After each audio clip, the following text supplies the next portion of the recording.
चल शुरू करते हैं।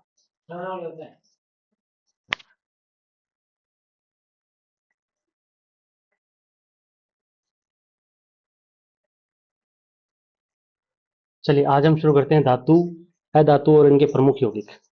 ठीक है। तो पहला क्वेश्चन है, सर्वप्रथम मानव के उनकी धातु का उपयोग किया था, तांबे का यूज किया था मानव ने। किसका यूज किया था? तांबे का।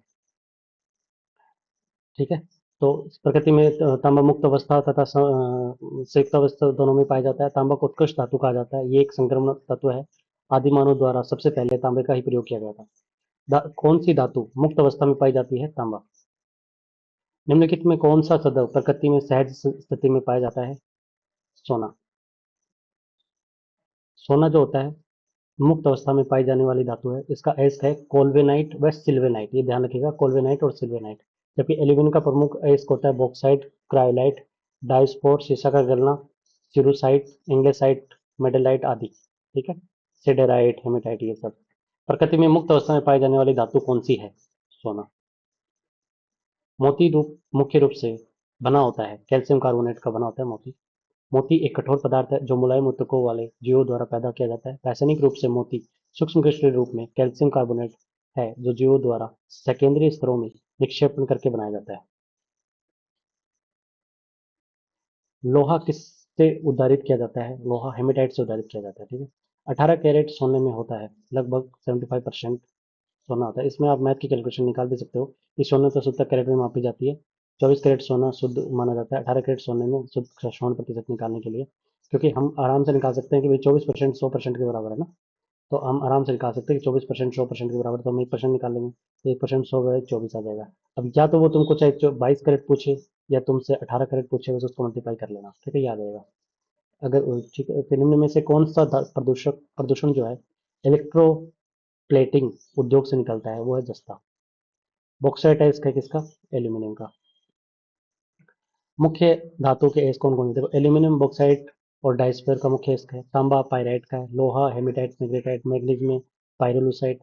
टिन में कैसिलाइट। निकल में पेरिल्डाइट। जिंक में जिंक प्लेट। सीसा में गैलिना। पारा में सेनिबार। कैल्शियम में लाइमस्टोन। ठीक है। तो अगला क्वेश्चन है कि ये देखिए, सबसे अधिक तन्य धातु यानी डक्टाइल मेटल कौन सा है? गोल्ड है। वो गोल्ड क्या होता है? धातु के पतले तार के रूप में खींचने की क्षमता को तन्यता कहते हैं। पतले तार के रूप में खींचने की क्षमता को क्या कहते हैं? तन्यता कहते हैं। इन्हें आसानी से किसी भी आकार में परिवर्तित किया जा सकता है। सोना सबसे अधिक तन्य धातु है। 1 ग्राम सोने में लगभग 2 किलोमीटर तांबा तार बनाया जा सकता है, क्योंकि इसके चांदी, तांबा और एल्यूमिनियम आदि तन्य धातु हैं। उस धातु का नाम बताइए जो कमरे के तापमान पर द्रव अवस्था में पाई जाती है। ये बतानी है हमको धातु। ठीक है। तो ये है मरकरी। जब द्रव धातु मरकरी का उपयोग थर्मामीटर और बैरोमीटर में किया जाता है। थर्मामीटर और बैरोमीटर में किया जाता है। सिंदूर बनाने में किया जाता है। अम्लगम बनाने में किया जाता है। पारे को सामान्यतः क्विक सिल्वर कहा जाता है। क्विक सिल्वर कहा जाता है। ठीक है। इसकी परमाणु संख्या 80 तथा द्रव्यमान संख्या 200 है। यह चांदी जैसी सफेद धातु है जो कक्षा ताप पर द्रव के रूप में पाई जाती है। मरकरी प्रमुख अयस्क शनिवार है। अयस्क क्या है इसका? शनिवार। निम्नलिखित में से किस उपकरण में पारे का उपयोग नहीं होता है?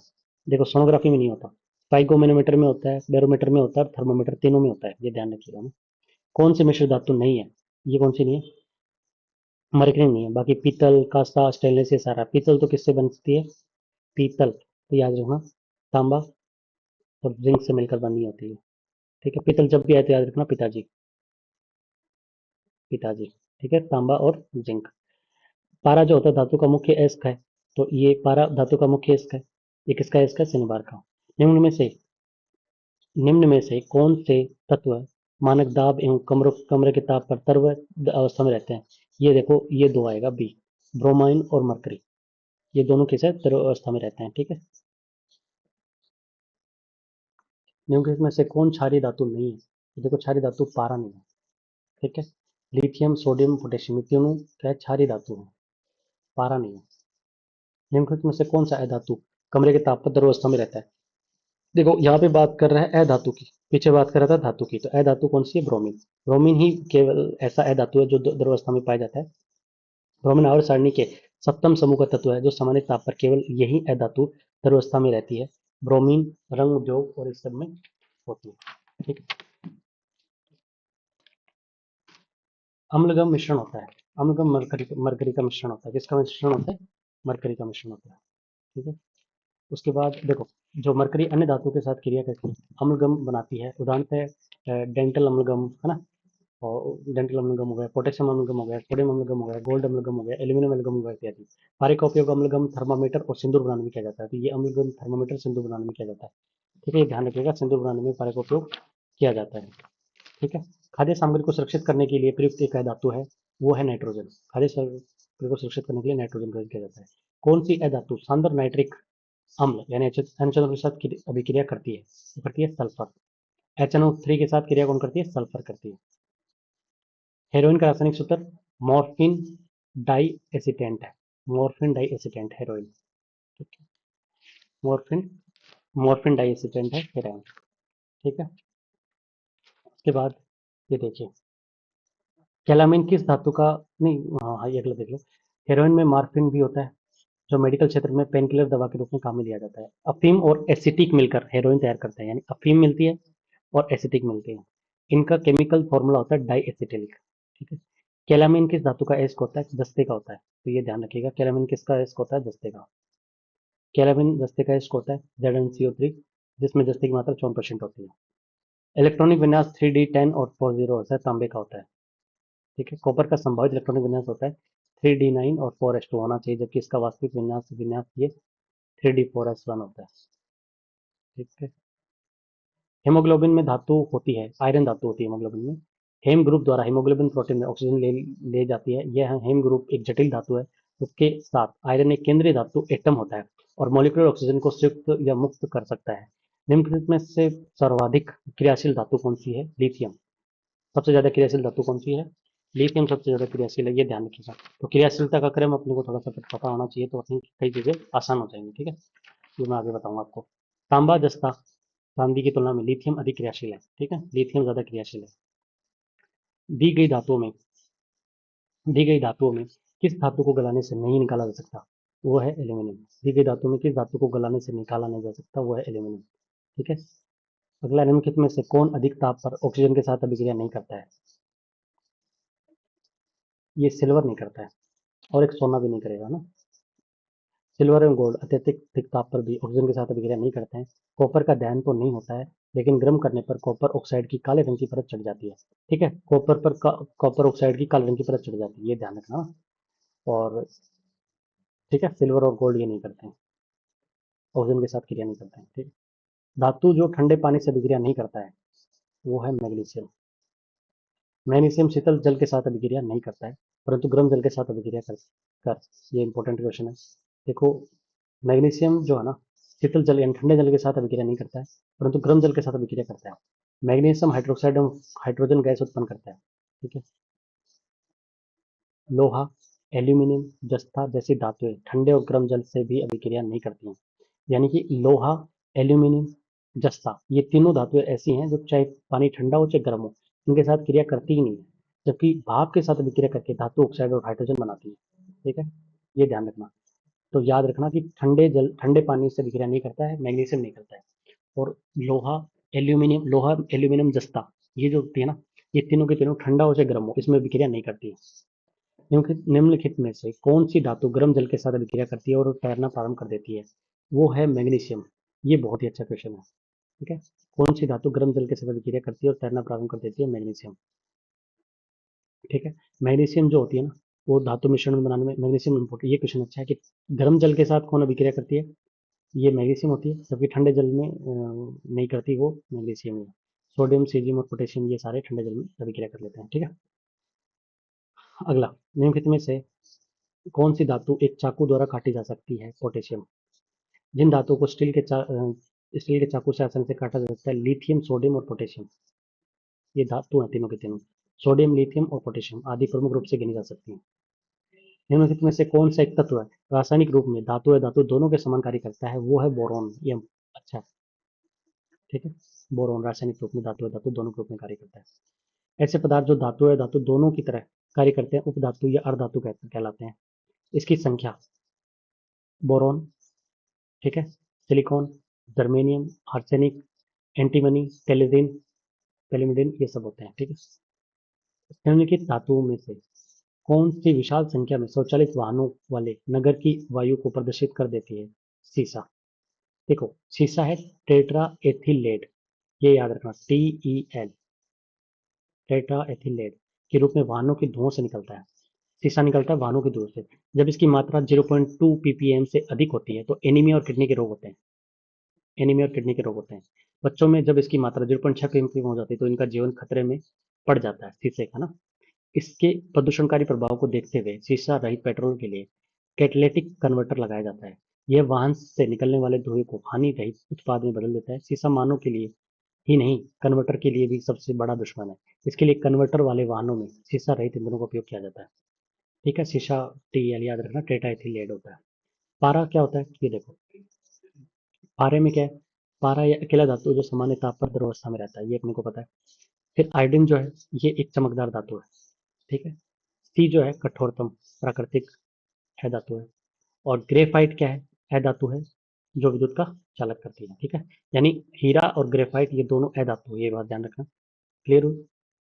पोटेशियम धातु की अधिकतर वायु में जलने पर इनमें से कौन सा ऑक्साइड बनाती है, ये बनाती है पोटेशियम डाइऑक्साइड। यानी पोटेशियम धातु की अधिकतर वायु में जलाने पर, है ना, जलाने पर लिखित में से कौन सी ऑक्साइड बनाती है, KO2 बनाती है।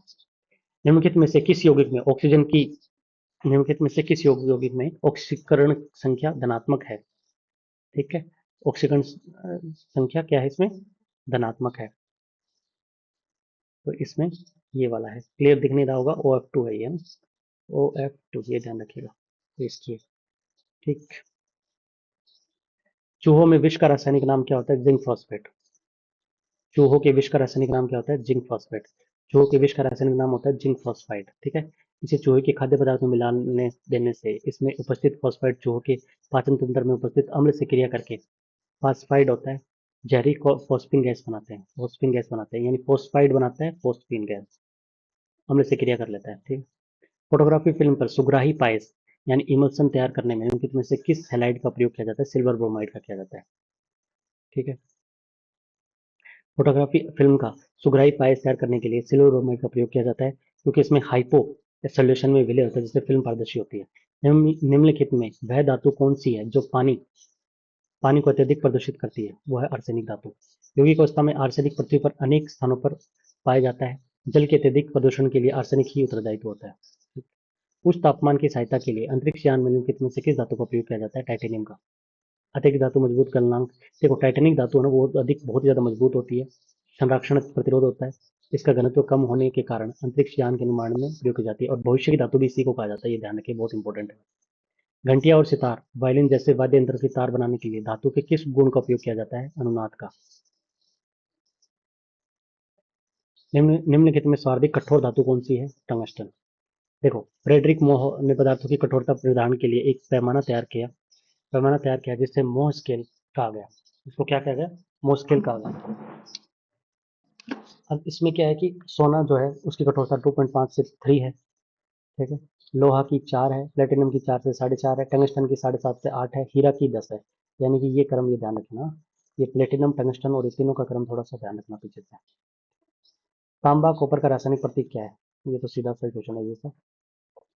यदि कॉपर को कुछ समय तक नम हवा में छोड़ दें तो उसके ऊपर एक ऑक्सीकरण के फलस्वरूप उस पर एक हरे रंग की परत चढ़ जाती है, उसको बोलते हैं copper carbonate. Very very important, क्या बोलते हैं उसको, कॉपर कार्बोनेट बोलते हैं उसको, कॉपर कार्बोनेट बोलते हैं। तो कॉपर कार्बोनेट एक परत बोलते हैं। ठीक है, जो हरे रंग का पदार्थ है, CuOH की ट्वाइस CuCO3 के एक अनुपात में मिश्रित होते हैं, कॉपर कार्बोनेट की परत होती है।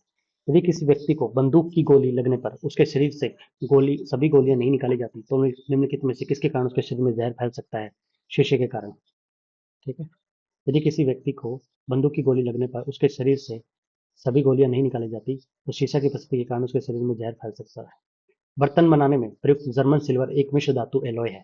देखो जर्मन सिल्वर जो है वो याद रखना, कॉपर आएगा उसमें, उसमें जिंक आएगा और उसमें निकल आएगा, ये तीनों आएंगे, CZN जो भी तुम याद कर लो, कॉपर जिंक और निकल, ये तीनों आएंगे इसमें। ठीक है, इसमें देख लो कि कॉपर की मात्रा, तांबा की मात्रा 51% है और जस्ता 35% और निकल 14% है। उत्कृष्ट धातु को घोलने के लिए निम्नलिखित में से एक प्रयोग किया जाता है, उसको बोलते हैं एक्वारेजिया। और एक्वारेजिया में तुम याद रखना, उत्कृष्ट धातु के धातु होते हैं जो जल ऑक्सीजन इत्यादि से क्रिया नहीं करते, इनके घोलने के लिए एक्वारेजिया यानी 3 भाग तो HCl के और 1 भाग HNO3। ठीक है, नाइट्रिक अम्ल बोलते हैं, का प्रयोग किया जाता है। इसमें स्वर्ण घुल जाती है, जबकि जल ऑक्सीजन व अम्लों में ये अघुलनशील है। ठीक है। निम्न निम्न में से अधिक विद्युत चालकता वाली धातु है, वह है चांदी। मुद्रा धातु की विद्युत चालकता धातु में सबसे उच्च होती है। ठीक है। सिल्वर चांदी की विद्युत चालकता और ऊष्मा चालकता तत्वों में सबसे उच्च होती है। विद्युत चालकता का क्रम है चांदी, तांबा, एल्यूमिनियम और इस्पात। ठीक है। चांदी से ज्यादा होती है तांबे में, तांबे से ज्यादा एल्यूमिनियम, और ऐसे करके इस्पात, ये सब इनमें होती है। उत्तम श्रेणी का कोयला होता है, एंथ्रेसाइट होता है उत्तम श्रेणी का कोयला। कोयले की गुणवत्ता का निर्धारण इसमें निहित कार्बन के अनुपात पर किया जाता है। भूगर्भ में दबी वनस्पति दबाव ताप के कारण सबसे पहले पीट कोयले का निर्माण हुआ। ठीक है। 40% कार्बन होता था इसमें। उसके उपरांत लिग्नाइट कोयला, उसके बाद बिटुमिनस कोयला, तत्पश्चात सर्वोत्तम कोटि का कोयला निकला एंथ्रेसाइट।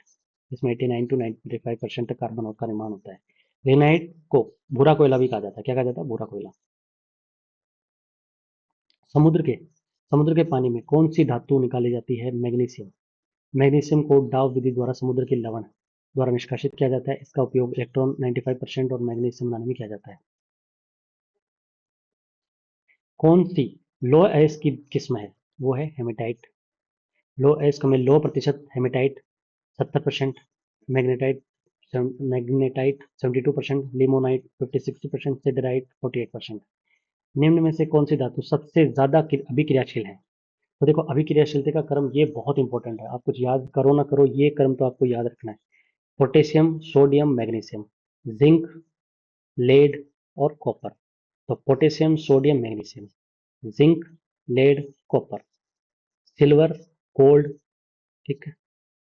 और एक ये देखिएगा, potassium, sodium, calcium, magnesium, aluminium, zinc, iron, lead, hydrogen, copper, mercury और सिल्वर और गोल्ड। सबसे कम अभिक्रियाशील है गोल्ड, और सबसे अधिक क्रियाशील है ये। तो इससे ज्यादा विक्रियाशील है ये, इससे ज्यादा विक्रियाशील है ये, ऐसे क्रम चलेगा उल्टा। ठीक है। तो इससे ज्यादा विक्रियाशील है ये। ठीक है, ये ध्यान रखिएगा। आयरन, आयरन लिखा हुआ है। ठीक है। गोल्ड लिखा हुआ है, मरकरी लिखा हुआ है, सिल्वर लिखा हुआ है। तो अपने को इसमें क्या बताना है? ये देखो, इसका सीधा सीधा इसमें कर्म करा, ए के में 2। तो ए के में हम क्या कर सकते हैं? ये आयरन है और ये 2 है। नहीं नहीं, ए बी सी और डी, यहाँ पे 1 2 3 4, अच्छा मिलाना है। तो देखो, ये आ जाएगा अपने पास ए के में 1, तो ये तो इसमें आ जाएगा। बी में 3, बी में 3, तो ये जो है, ये इसका नाम आ जाएगा। ठीक है। बी में 3। ठीक है। सी में 4, सी में 4 कहाँ है? ये वाला सिल्वर। और मरकरी एच जी, ये ध्यान रखिएगा, इसमें पी आ जाएगा। ठीक है। धातु को उनकी अभिक्रिया के आधार पर अवरोही क्रम में व्यवस्थित कीजिए। अवरोही क्रम बताना है। तो देखो, 4 2 1 5 3, पहले अपन 4 देखते हैं। देखो, सबसे ज्यादा अभिक्रियाशील ये है पोटेशियम, उसके बाद अभिक्रियाशील है कैल्शियम, उसके बाद अभिक्रियाशील है जस्ता। ठीक है। उसके बाद अभिक्रियाशील है सीसा, और उसके बाद अभिक्रियाशील है कॉपर। अब इसको याद करने से पहले एक बार वापस पीछे जाओ। ये देखो, सबसे ज्यादा अभिक्रियाशील है पोटेशियम। पोटेशियम के बाद में पोटेशियम, सोडियम, कैल्शियम, तीन तो के एन ए सी याद रखना। फिर मैग्नीशियम याद रखना, फिर एल्यूमिनियम, जिंक और आयरन, एल्यूमिनियम, जिंक और आयरन याद रखना। फिर लेड, हाइड्रोजन और तांबा, मरकरी और सिल्वर और गोल्ड, ये ध्यान रखना है। ठीक है। निम्न में से धातु शरीर के तापमान पर पिघल जाएगी, वो है गैलियम और सीजियम। ठीक है, ये अच्छा क्वेश्चन, गैलियम और सीजियम। पेयजल में तांबे की निर्धारित अधिकतम सांद्रता है, वो 3 ppm। ठीक है। पीने के पानी में निर्धारित तांबे की अधिकतम सांद्रता 3 pm है। इस सांद्रता के ऊपर पानी विषैला हो जाता है। तो निम्नलिखित में से कौन सा अधात्विक गुण प्रदर्शित करता है? ग्रेस, एसन। ठीक है। चांदी के बर्तन हवा में कुछ दिन खुले रखने से क्या बनने के कारण काले हो जाते हैं? ये बन जाते हैं Ag2S। जब चांदी के वस्तुओं को हवा के साथ खुले या सीधे संपर्क में रखा जाता है तो वस्तु की सतह पर सिल्वर ऑक्साइड बन जाता है। क्या बन जाता है? सिल्वर ऑक्साइड की परत जम जाती है। ठीक है। ऑक्साइड या सल्फाइड, जो भी आप बोलो, यही होता है। एक धातु जो एक नाभिकीय कार्बोक्सिलिक अम्ल नहीं बनाती है, वो भी। तो ये कुछ खास नहीं है, छोड़ो इस क्वेश्चन को। किस धातु का निष्कर्षण केवल विद्युत अपघटने के द्वारा किया जाता है? वो है एल्यूमिनियम। एल्यूमिनियम धातु केवल विद्युत अपघटन द्वारा निकाली जाती है। एल्यूमिनियम को पिघला हुआ क्रायोलाइट के साथ मिश्रित एल्यूमीनियम के विद्युत अपघटन द्वारा निकाला जाता है। इस प्रक्रिया को हूप की प्रक्रिया के नाम से जाना जाता है। ठीक। मुद्रा धातु की सबसे स्थायी ऑक्सीकरण अवस्था कौन सी होती है? Cu यानी Cu, Ag और Au। ठीक है, ये होती है स्थायी। निम्नलिखित में से कौन अधातु है? अधातु कौन सी है? ये नाइट्रोजन है, बाकी तीनों की तीनों क्या है? धातु। ठीक है। ताम्र संदूषण से बचाव के लिए पीतल के बर्तनों पर सामान्यतः किस धातु की परत चढ़ाई जाती है? वो है टिन की। तांबे से मतलब जो तांबा होता है ना, उसको संरक्षण से बचाने के लिए। पीतल एक मिश्र धातु है, तो तांबा एवं जिंक धातु के मिश्रण से बनाई जाती है। पीतल में 70% तांबा तथा 30% जिंक उपस्थित होता है।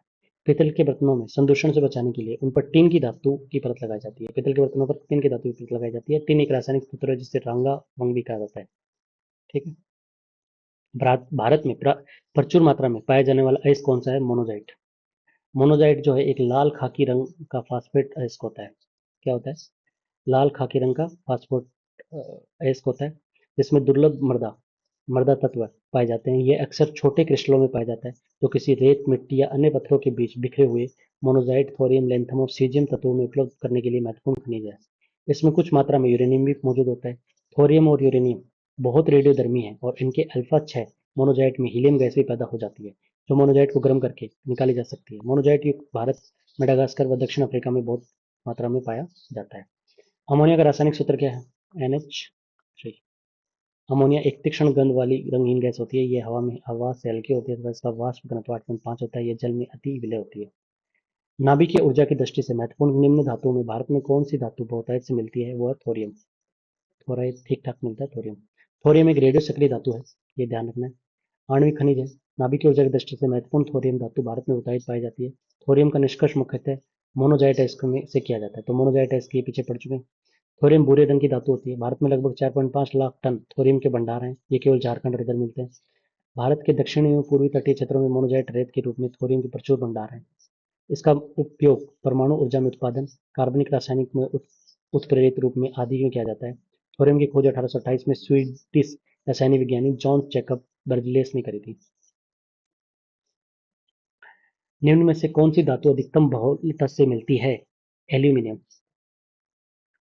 पृथ्वी पर सबसे अधिक एल्यूमिनियम धातु मिलती है। पृथ्वी को भूपटल में एल्यूमिनियम का कुल 8.8%, बहुत ज्यादा एल्यूमिनियम। ठीक है। धातु में से कौन से तांबे की तुलना में अधिक अभिक्रियाशील है? लोहा। तो देखो, ये ये क्रम है: लोहा, तांबा, चांदी, सोना, प्लेटिनम। ठीक है, ये ध्यान रखना ना, ये अभिक्रिया का क्रम है। ये क्रम वही है जो पीछे अपन पढ़ के आए हैं, उसी क्रम को आपको बार बार रिवाइज करना है तो समझ में आ जाएगा। ठीक है। अगला है अम्ल, गन पाउडर और औषधियों के उपयोग में की जाने वाली अधातु कौन सी है? पहली बात, किसको किससे मिलाना है? तो देखो, अम्ल पाउडर में ये है सल्फर, यानी जो अम्ल गन पाउडर होता है, और औषधियों के उपयोग में की जाने वाली सल्फर है। इलेक्ट्रॉन में उपयोग की जाने वाली अधातु कौन है? इलेक्ट्रोड। इलेक्ट्रोड में हम यूज करते हैं किसका? किसका? ग्रेफाइट का। ठीक बात। इलेक्ट्रोड उपकरणों के तारों में उपयोग की जाने वाली धातु कौन सी है? ये है कॉपर, यानी कि जो हम तार में यूज करते हैं वो तांबा। थर्मोमीटर में उपयोग की जाने वाली मरकरी। देखो, मैग्नीशियम सल्फाइड जो होता है, मैग्नीशियम सल्फाइड में मैग्नीशियम अनुपात सल्फर के भार का अनुपात होता है 3:4। क्या होता है? 3:4। ठीक है। मैग्नीशियम सल्फाइड, जिसे अधिकांश घरों में एप्सॉम नमक के रूप में भी जाना जाता है, मैग्नीशियम और सल्फर का कॉम्बिनेशन होता है। मैग्नीशियम सल्फाइड में मैग्नीशियम और सल्फर का द्रव्यमान 3:4 होता है। धातु जिसका उपयोग हीमोग्लोबिन के निर्माण में किया जाता है, आयरन। ठीक है, हीमोग्लोबिन में धातु पाई जाती है। खून के लाल रंग के लिए हीमोग्लोबिन में पाए जाते हैं आयरन। इरिडियम परत की खोज किसने की और नोबेल पुरस्कार भी जीता? ये लुइस अल्वाज़र है। लुइस अल्वारेज ने इरिडियम परत की खोज की थी। इन्होंने यह सिद्ध किया था कि डायनासोर पृथ्वी पर एक बड़े उल्कापिंड के प्रभाव के बाद विलुप्त होने के लिए प्रेरित थे। 1968 में उनका भौतिक रूप में नोबेल पुरस्कार भी सम्मानित किया गया। आमतौर पर पानी जो कीटाणु रहित करने के लिए किस धातु का उपयोग किया जाता है? क्लोरीन का। ये अच्छा क्वेश्चन है, क्लोरीन का यूज किया जाता है। ठीक है। यानी जल जनित रोगों की मुख्य वजह उसमें पाए जाने वाले कोलिफॉर्म बैक्टीरिया होते हैं। इसको नष्ट करने के लिए इसमें क्लोरीन मिलाया जाता है। अधातु के लिए सत्य है। देखो, इनमें स्वतंत्र इलेक्ट्रॉन नहीं होते हैं। ठीक है। इनमें चादर व तार बनाए जा सकते हैं।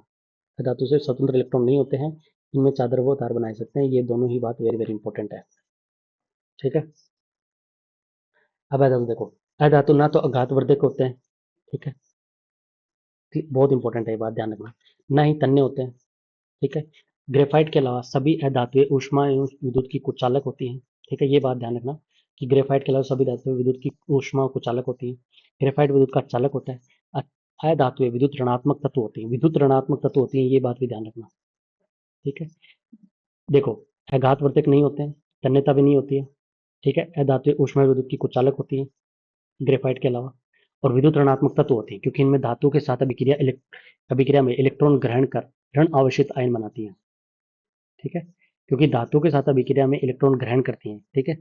इलेक्ट्रॉन ग्रहण करती हैं और ऋण आवेशित आवेश बनाती हैं। अधातुएं ऑक्साइड बनाती हैं जो अम्लीय या उदासीन होते हैं। अधातुएं तनु अम्लों में से हाइड्रोजन का विस्थापित नहीं करती हैं। यह हाइड्रोजन के साथ अभिक्रिया कर हाइड्राइड बनाती हैं। आयोडीन अधातु होते हुए भी चमकीला होता है, ठीक है। चमकीला गुण नहीं होता, लेकिन आयोडीन अधातु होते हुए चमकीला होता है।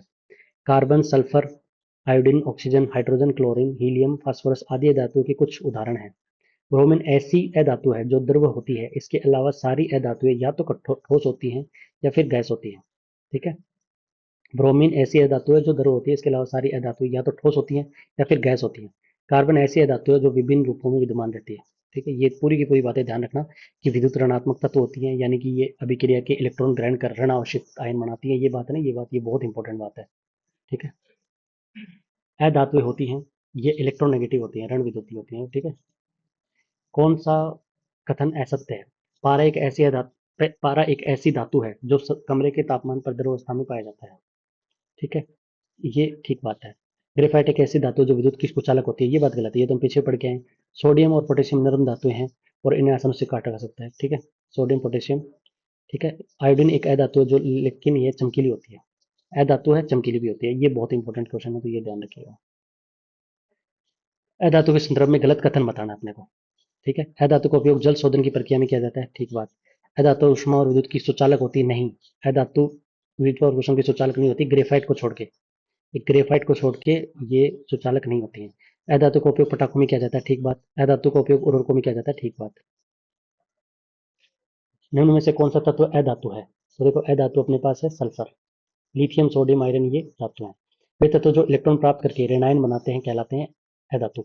ये बहुत इंपॉर्टेंट लाइन है कि वे तत्व जो इलेक्ट्रॉन प्राप्त करके, यानी कि इलेक्ट्रॉन किससे प्राप्त करते हैं? धातु से, और बनाते क्या है? ऋणायन बनाते हैं। उस अधातु को पहचाने जो चमकदार होती है, वो होती है आयोडीन। निम्न में से कौन सा तत्व अधातु है? वो है कार्बन। निम्न में से कौन सा धातु नहीं है वो धातु नहीं है, वो फास्फोरस नहीं है। बाकी सोडियम, मैग्नीशियम, पारा, ये तीनों धातु हैं, फास्फोरस नहीं है। कौन सा अधातु खनिज है? अधातु खनिज कौन सा है? जिप्सम है। कौन सा है? जिप्सम। अधातु की विशेषता के बारे में असत्य कथन बताना है। अधातु द्रव की तीनों अवस्था में पाई जाती है। देखो, पहली ही बात गलत हो गई कि अधातु जो होती है ना, वो तीनों अवस्था में नहीं मिलती है, ठीक है। एक ब्रोमीन को छोड़कर बाकी जो धातु होती है वो सारी की सारी गैसीय ठोस अवस्था में मिलती है, ब्रोमीन द्रव अवस्था में मिलती है, ये बात ध्यान रखना है। हीरे को छोड़कर सभी धातुएं तन्य होती हैं। हीरे को छोड़कर सभी धातुएं तन्य होती है, ये बात ठीक है। ग्रेफाइट सबसे कठोर अधातु होती है। ग्रेफाइट सबसे कठोर अधातु होती है, ठीक है। एक बार देखते हैं। ब्रोमीन एक द्रव्य अधातु है। ब्रोमीन एक द्रव्य अधातु है ना। ब्रोमीन एक द्रव्य अधातु है, ठीक है। आयोडीन एक चमकीली अधातु है, चमकीली भी है और अधातु भी है। तो बताना अपने को, असत्य बताना। तो देखो, हाँ, ये बात बिल्कुल ठीक है, और ब्रोमीन की धातु ये भी ठीक है। तीन गलत है बिल्कुल, और छोड़ के सभी धातु तन्य होती है, ये बात भी गलत है। तो ये बी और सी गलत है इसमें, और बाकी ये अधातु तीन अवस्था में पाई जाती है। अधातु द्रव्य तीन अवस्था में। एक मिनट, इसमें अपने को असत्य बताना, तो असत्य में देखो, हीरे को छोड़कर सभी अधातुएं तन्य होती हैं, ये बात गलत है। और ग्रेफाइट सबसे कठोर होती है, नहीं। सबसे कठोर अधातु तो हीरा होता है।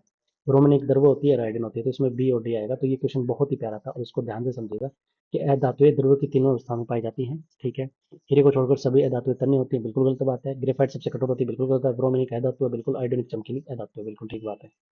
वे धातु जो कठोर सतह पर प्रहार करने से ध्वनि उत्पन्न करते हैं वो कहते हैं धावनिक, ठीक है। धातुएं तन्य, ये धातु के बारे में गुण है, तो ये है ना, ये इसको भी पढ़ लेना, ये काफी इंपॉर्टेंट है, ठीक है। धातुएं जो तन्य, आघातवर्धक और चमकीली और ऊष्मा और विद्युत की सुचालक होती है।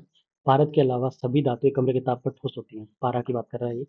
धातु विद्युत धनात्मक तत्व होती हैं क्योंकि यह धनात्मक धातुओं को इलेक्ट्रॉन देकर स्वयं धन आयन में प्रतीत हो जाती हैं। जो धातु कठोर सतह में टकराने पर आवाज उत्पन्न करते हैं उसे धात्विक संरोध कहते हैं। ऑक्सीजन के साथ संयोग होकर धातुएं क्षारीय ऑक्साइड बनाती है। ये ऑक्सीजन के साथ संयोग होती है और क्या बनाती है? क्षारीय ऑक्साइड बनाती है। ये बात ध्यान रखना। एल्यूमिनियम ऑक्साइड एवं जिंक ऑक्साइड क्षारीय ऑक्साइड तथा अम्लीय ऑक्साइड दोनों के यानी कि क्षारीय ऑक्साइड बनाती है। ध्यान रखना ना, अम्लीय ऑक्साइड दोनों के गुणधर्म प्रदर्शित करते हैं। मरकरी को छोड़कर सारी धातुएं कमरे के ताप पर ठोस अवस्था में मिलती है। ठोस अवस्था में मिलती है। धातुओं का गलनांक अधिक होता है लेकिन गैलियम और सीजियम का गलनांक बहुत कम होता है। ठीक है, गलनांक अधिक होता है लेकिन गैलियम सीजियम कम होता है। यदि आप हथेली पर इन दोनों धातुओं को रखेंगे तो पिघलने लगेगी। कौन सा किसी धातु का एक गुण नहीं है? तो अपने को ये बताना नहीं है, जो पीछे वाला कंफ्यूजन नहीं होना है। धातुएं धार्मिक होती हैं। लेड को छोड़कर अधिकांश धातुएं ऊष्मा की सुचालक होती हैं।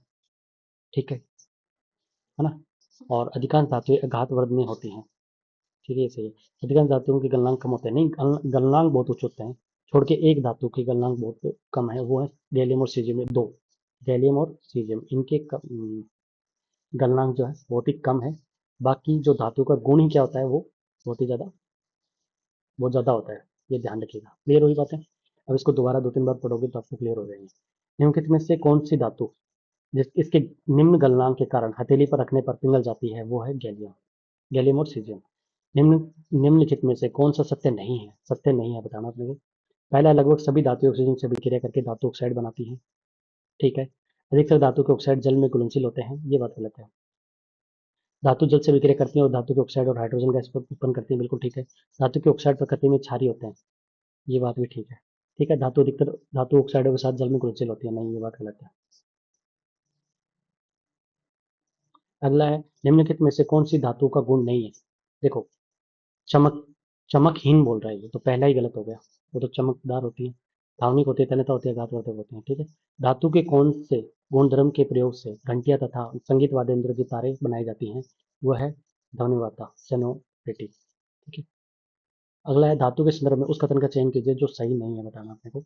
गैलियम हथेली पर पिघल जाती है। बिल्कुल। सोडियम इतना गर्म होता है कि चाकू से काटने पर भी हो जाता है। बिल्कुल। पारा सामान्य कक्ष के तापमान पर तरल अवस्था में रहता है। बिल्कुल ठीक बात है। ब्रोमीन दुर्लभ धातु नहीं, अधातु है ब्रोमीन।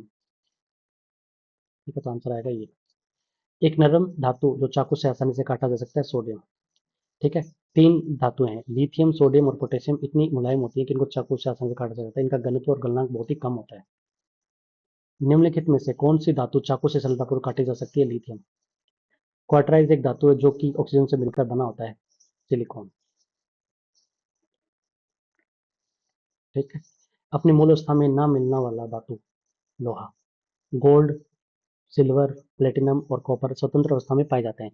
कॉपर एवं सिल्वर अपने सल्फाइड और ऑक्साइड के इसके रूप में संयुक्त अवस्था में पाए जाते हैं।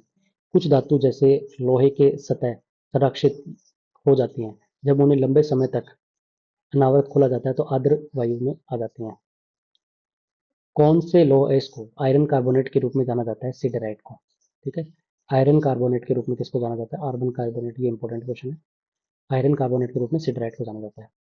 ठीक है, ये क्वेश्चन भी अच्छा है, सीईटी 2024 में आया था। ये क्वेश्चन भी बहुत ही प्यारा है कि धातु के ऑक्साइड प्रकृति में अम्लीय होते हैं।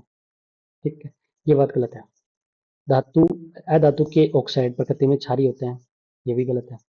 ठीक है, ये दोनों ही गलत है, ये दोनों बातें। तो इसका आंसर आ जाएगा 4। किस मिश्र धातु का उपयोग विद्युत तारों के परस्पर वेल्डिंग के लिए किया जाता है? शीशा और टिन। शीशा और टिन का उपयोग करते हैं वेल्डिंग के लिए। ठीक है, और इसको हम सोल्डर भी बोलते हैं, सोल्डर। ठीक। बिजली के तारों को वेल्डिंग सोल्डर से की जाती है जिसमें टिन और शीशा होता है। टिन और शीशा होता है। ठीक है, टिन और शीशा होता है। एक मिश्र धातु है, तो ये क्वेश्चन गलत था, तो अपन इसको नहीं पढ़ेंगे। अगला है, लोहा, निकल तथा क्रोमियम का मिश्र कहलाता है स्टेनलेस स्टील। ठीक है। अब ये छोटे छोटे हैं, थोड़ा सा एक बार देख लेना अगर आपको देखना हो तो। जैसे मिश्र धातु कौन कौन सी है? जैसे स्टेनलेस स्टील में लोहा, क्रोमियम और कार्बन और निकल होता है। लोहा, क्रोमियम और निकल होता है। पीतल में मैंने बोला था पिताजी, तांबा और जस्ता होता है। कांसा में तांबा और टीन होता है।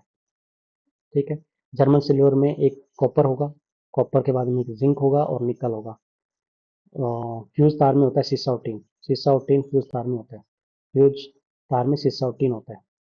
ठीक है, तो सोल्डर में भी ये यूज किया जाता है। ठीक है। माइक्रो में होता है निकल और क्रोमियम।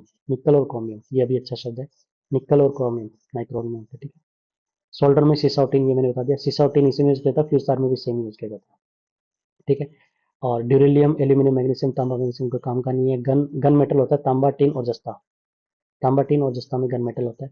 मुंज मेटल तांबा और जिंक होता है नहीं। रोज मेटल बेरियम लोहा और ये नहीं होता। ठीक है। और ये देखो, ड्यूरेलियम जो होता है ना, वायुयान, हेलीकॉप्टर आदि, प्रेशर कुकर आदि में यूज किया जाता है, इसको बोलते हैं ड्यूरेलियम। इसमें एल्यूमिनियम होता है, मैग्नीशियम, तांबा और ये सब होते हैं। ठीक है? तो ये देखो, मिश्र धातु और संगठन रूप बताना है। सबसे पहले देखो कांसा। कांसा मिलकर बना होता है तांबा और टिन से। ठीक है। पीतल का मैंने तुमको बता दिया। जर्मन सिल्वर मैंने तुमको बता दिया। जर्मन सिल्वर जो बना होता है, वो बना होता है, सॉरी सॉरी, तांबा और जिंक, ये इसमें आएगा। तांबा जिंक है ना। और एक सेकंड, देखो कांसा तांबा और टिन से मिलकर बना होता है पीताजी। इससे ये पीतल बन के बना होता है, यानी कि बी में आएगा 3। ठीक है, तो आंसर 4 हो गया।